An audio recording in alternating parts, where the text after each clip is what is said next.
करोड़ों की मालकिन होने के बावजूद आज वह लड़की एक बूंद खून के लिए दर दर भटक रही थी। उसके चेहरे पर घबराहट थी, आंखों में डर था और दिल में सिर्फ एक ही आवाज गूंज रही थी, किसी तरह उसकी माँ बच जाए। हॉस्पिटल के बाहर खड़ी वह हर आने जाने वाले से हाथ जोड़कर पूछ रही थी, क्या किसी का ब्लड ग्रुप ओ नेगेटिव है? प्लीज मेरी मदद कीजिए। लेकिन दुनिया जैसे उसके लिए बाहरी हो चुकी थी। लोग आते, देखते और आगे बढ़ जाते थे। किसी के पास समय नहीं था, किसी के पास दिल नहीं था और किसी के पास शायद इंसानियत भी नहीं थी। डॉक्टर ने साफ शब्दों में कह दिया था कि अगर अगले 30 मिनट में खून नहीं मिला तो मरीज को बचाना मुश्किल है। यह सुनते ही जैसे उसके पैरों तले जमीन खिसक गई, उसकी सांसें तेज हो गई, हाथ कांपने लगे और आंखों से आंसू रुकने का नाम ही नहीं ले रहे थे। वह जमीन पर बैठ गई और आसमान की तरफ देखते हुए भगवान से प्रार्थना करने लगी। तभी अचानक भीड़ में से एक साधारण सा दिखने वाला लड़का आगे आया। उसके कपड़े बहुत आम थे, चेहरा थका हुआ था, लेकिन आंखों में एक अजीब सी शांति थी। उसने लड़की की तरफ देखा और बिना किसी दिखावे के धीरे से कहा, मेरा ब्लड ग्रुप ओ नेगेटिव है, अगर जरूरत है तो मैं दे सकता हूँ। लड़की को जैसे यकीन ही नहीं हुआ, उसे लगा जैसे कोई चमत्कार हो गया। वह तुरंत उसके सामने हाथ जोड़कर खड़ी हो गई और रोते हुए बोली, प्लीज मेरी माँ को बचा लो, मैं जिंदगी भर तुम्हारा एहसान नहीं भूलूंगी। लड़के ने हल्की सी मुस्कान दी और बोला, इसे एहसान मत कहिए, यह तो इंसानियत है। इतना कहकर वह सीधे डॉक्टर के पास चला गया। जांच हुई और रिपोर्ट में उसका खून मैच कर गया। डॉक्टर ने तुरंत उसे अंदर ले लिया। लड़की बाहर बैठी रही। उसका दिल इतनी तेजी से धड़क रहा था कि उसे खुद अपनी धड़कन सुनाई दे रही थी। हर सेकेंड उसे घंटों जैसा लग रहा था। वह बार बार भगवान को याद कर रही थी। लगभग 20 मिनट बाद डॉक्टर बाहर आया। उनके चेहरे पर हल्की मुस्कान थी। लड़की दौड़कर उनके पास पहुंची और कांपती आवाज में पूछा, डॉक्टर मेरी माँ ठीक है ना? डॉक्टर ने कहा, अब खतरा टल गया है, खून मिल गया है। यह सुनते ही वह जमीन पर बैठ गई और रोने लगी। लेकिन यह आंसू डर के नहीं बल्कि राहत के थे। कुछ देर बाद उसे उस लड़की की याद आई जिसने उसकी माँ की जान बचाई थी। वह तुरंत उठी और उसे ढूंढने लगी, लेकिन वह कहीं नजर नहीं आया।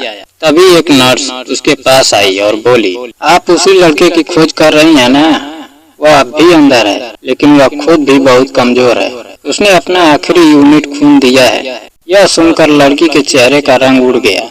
वह तुरंत आईसीयू की तरफ दौड़ी। कांच के उस पार वह लड़का बेड पर लेटा था, हाथ में सलाइन लगी थी, चेहरा पीला था, लेकिन होठों पर हल्की सी मुस्कान थी। लड़की धीरे से अंदर गई और उसके पास खड़ी हो गई। उसने कांपती आवाज में पूछा, तुमने ऐसा क्यों किया? लड़के ने आंखें खोली और धीमी आवाज में कहा, क्योंकि किसी की माँ को बचाना सबसे बड़ा काम होता है। लड़की की आंखों से आंसू बहने लगे। उसने पूछा, तुम्हारा नाम क्या है? उसने कहा, अर्जुन। और तुम? सिया। उसने कहा, हाँ। अर्जुन ने मुस्कुरा कर कहा, अच्छा नाम है। सिया कुछ देर चुप रही, फिर बोली, तुम खुद इतने कमजोर हो, फिर भी खून दे दिया, क्यों? अर्जुन की आंखों में अचानक दर्द उतर आया। उसने कहा, क्योंकि मैं जानता हूँ खून ना मिलने का दर्द क्या होता है। 2 साल पहले मेरी माँ का एक्सीडेंट हुआ था, बहुत खून बह गया था। मैं भी ऐसे ही लोगों से मदद मांग रहा था, लेकिन कोई नहीं आया और मेरी माँ मुझे छोड़कर चली गई। उस दिन मैंने वादा किया था कि अगर कभी किसी को खून की जरूरत होगी तो मैं मना नहीं करूंगा, चाहे मेरी हालत कैसी भी हो। सिया की आंखों से आंसू रुक ही नहीं रहे थे। उस दिन से उसकी सोच बदल गई। अगले दिन वह अपनी माँ को लेकर घर आई।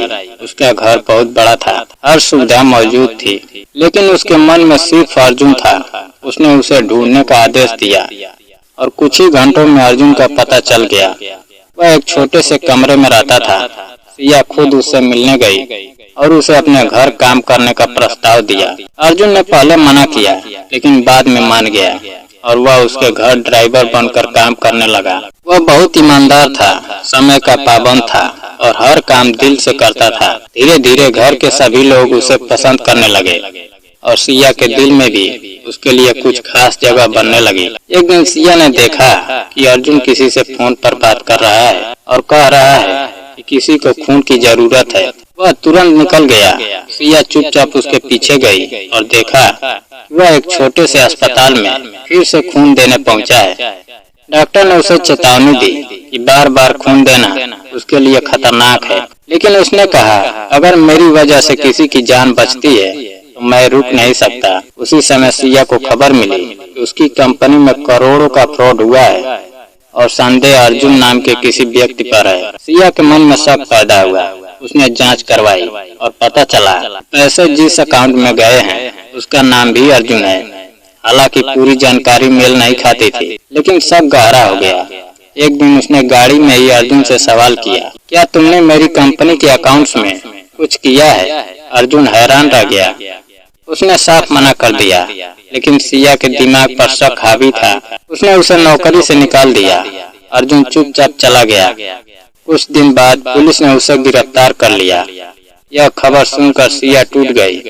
तभी उसे पता चला कि असली आरोपी उसका अपना चचेरा भाई रोहित है, जिसने अर्जुन के नाम का इस्तेमाल करके सारा दोष उस पर डाल दिया। सिया तुरंत पुलिस स्टेशन पहुंची और अर्जुन से माफी मांगी।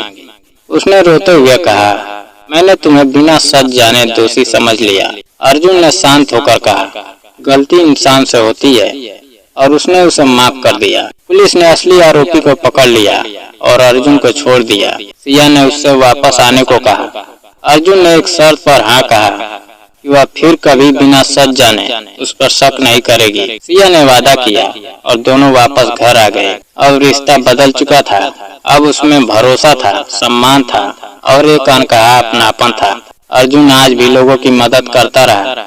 जहाँ भी किसी को खून की जरूरत होती वह पहुँच जाता, और सिया हर बार उसे देखती और सोचती कि असली अमीरी पैसों में नहीं बल्कि दिल में होती है, और असली इंसान वही होता है जो बिना किसी स्वार्थ के दूसरों के काम आए।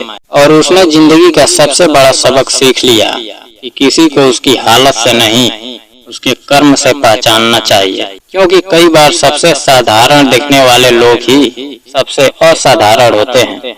दोस्तों, अगर कहानी पसंद आई हो तो वीडियो को लाइक और चैनल को सब्सक्राइब करना ना भूलें। जय हिंद।